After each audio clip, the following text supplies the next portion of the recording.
The forgotten history of Alabama settlers begins long before cabins rose and wagon wheels carved tracks into red clay soil. Because before America was even officially born, waves of Europeans, Scots-Irish farmers, French traders, Spanish explorers, and African-descended frontiersmen wandered southward into the dense forests and river basins of what would later be called Alabama. Drawn by rumors whispered through taverns and church halls of fertile land, flowing water-rich game, and untouched opportunity far from the rigid laws of the East Coast colonies, yet what awaited them was not simply wilderness, but a realm shaped by centuries of Native American presence, especially the powerful Creek and Choctaw nations who viewed these strange newcomers with equal parts curiosity, caution, and deep spiritual warning. For their legend spoke of sacred valleys that swallowed entire tribes and riverbeds, where voices echoed without wind. But the settlers, hardened by hunger and desperate for ownership of something they could call their own, ignored such omens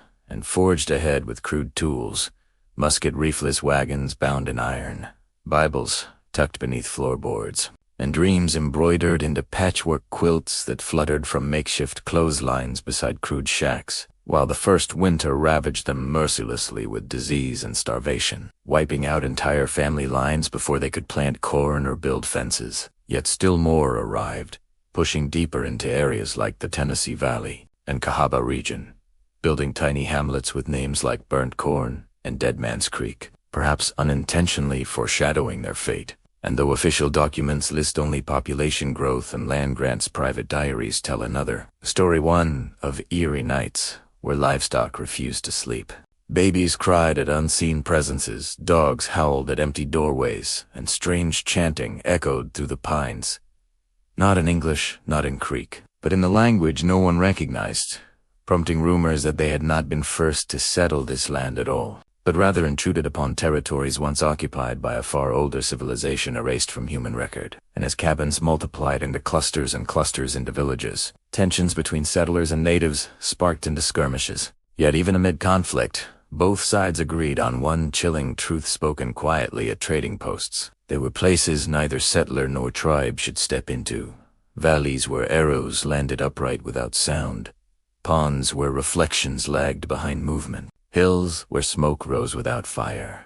And despite these warnings, greed and necessity pushed many deeper, chasing fertile stretches of land. But soon, something strange occurred. 4 records show entire settlements listed in census reports suddenly vanish from all further documentation, leading modern historians to suggest death by disease or relocation. Yet local folklore insists something older and far more inexplicable erased them. And as whispers grew, letters sent to relatives in Georgia and the Carolinas abruptly ended sometimes stained, sometimes torn, sometimes arriving blank as though ink had been swallowed, leaving only one question that would echo through generations. What truly happened to the first settlers of Alabama?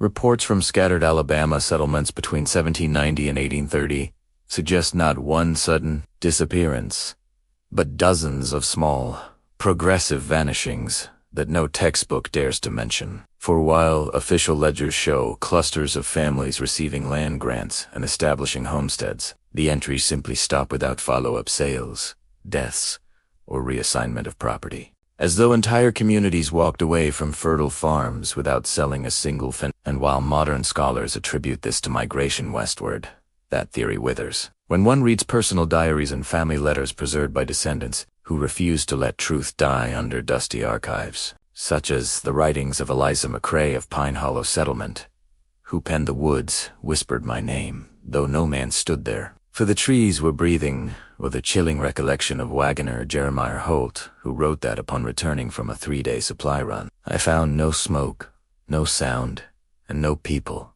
only cabins with doors wide open, chairs laid out for supper, bread still rising in pans, but not a soul in sight."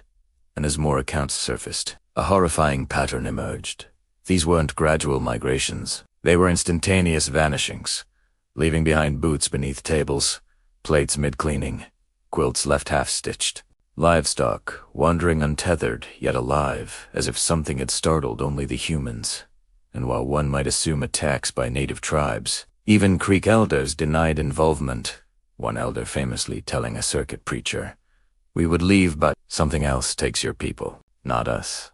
And though the preacher dismissed it as pagan superstition, that very night he fled across the river and never returned, abandoning his post without farewell, fueling rumors that he too had seen the Silent Watchers, a term frequently mentioned in oral folklore among both settlers and natives, though no one provided a description, only saying, "They stand where you are not looking," while others claimed figures appeared only at the corner of vision, tall as pines, yet as thin as red grass, pale as ash under moonlight but invisible beneath sunlight. And though such stories sound like drunken hallucinations, the number of consistent testimonies from unrelated regions suggests something more systematic, especially when studying census anomalies, like the 1823 Cahoba ledger that listed 46 families in January but only 12 in April, with no deaths recorded, no marriages, no relocations noted, only blank lines where names once stood, as though erased by order. And stranger still are church records where baptism entries stop mid-sentence.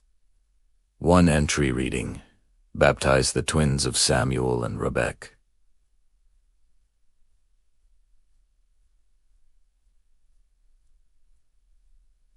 Then nothing. Next page darn ink smudged, while beneath the page faint indentations reveal scratched words.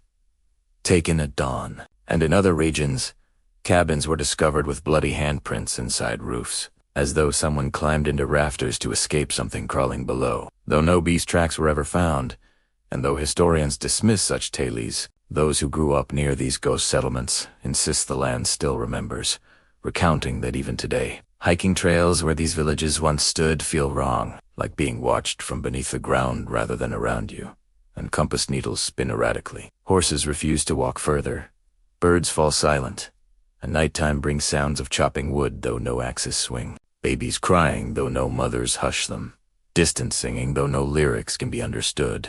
And while skeptics chalk this up to imagination, the sheer volume of cross-generational consistency hints that Alabama's frontier didn't simply erase settlers. It absorbed them, devoured them, or perhaps reclaimed what was never meant to be disturbed, leaving behind not skeletons, not ruins, but absence, pure absence, the kind that chills, not because something is present, but because something should be present, but isn't. Today, remnants of these lost settlements linger, like half-forgotten scars across Alabama's backcountry, detectable not by monuments or plaques but by uncanny stillness, shallow depressions where foundations once lay, and fruit trees standing in perfect rows, though no house remains to justify their planting. Yet despite local folklore preserving the stories, official institutions have fought to dismiss them, with multiple archaeologists reporting that when they attempt to excavate suspected cabin plots from these vanished towns, permits are inexplicably denied or revoked without explanation. One researcher from Auburn University stating anonymously, "Every time we request access to a site tied to U.S. settlement disappearances, we receive pressure from higher authorities to shift focus," while another admitted that recovered artifacts like children's shoes, rusted utensils, and scorched Bible pages were confiscated by individuals claiming to represent a federal entity, yet no documentation of seizure exists, raising questions about who or what is shielding these locations from exposure. And more baffling still are recent testimonies from hunters and hikers who claim to hear human activity, laughter, singing, blacksmith hammering, livestock braying, coming from within dense thickets where no living community resides, only for the sounds to cease the moment they step closer, leaving only wind and rustling leaves, though some swear they smelled fresh bread or chimney smoke, though no fire burned. And one hiker captured audio of what sounded like wagon wheels and hooves on dirt, though the nearest road was miles away, prompting speculation that time itself might linger in such places like a scratch on a record repeating endlessly beneath the surface of reality, trapping echoes of the past rather than spirits. Or perhaps something darker enforces the silence, something that thrives not on recognition but on secrecy, growing stronger the more history forgets its victims. And when one considers that Alabama's earliest settlements stood atop prior indigenous burial lands, ceremonial mounds, and Arias Creek elders, cold doorways, gateways between worlds where the living must not sleep, perhaps these tragic pioneers did not simply disappear but crossed unknowingly into a realm that exists beside ours, a parallel layer where echoes of footsteps never stop and supper remains forever said. And the most unnerving theory of all is one whispered by a Choctaw descendant in 1912, who told a reporter before recanting his statement under pressure. The settlers did not leave. They are still here. They walk where we do not see. When the world is quiet, you can hear them breathing. A chilling claim that aligns with reports of homeowners near former settlement sites, hearing knocks on doors at precise intervals. But when opened, no one is present yet. Muddy footprints appear on floors as if someone entered unseen. Footprints matching 1800s shoe patterns documented in museums. And though skeptics scoff, believers insist the truth is not whether ghosts exist, but whether history chooses to acknowledge them. And perhaps the greatest tragedy is not the vanishing of Alabama's settlers, but the vanishing of their memory. Erased from textbooks, reduced to whispers, until channels like this one dare to speak their names aloud once more.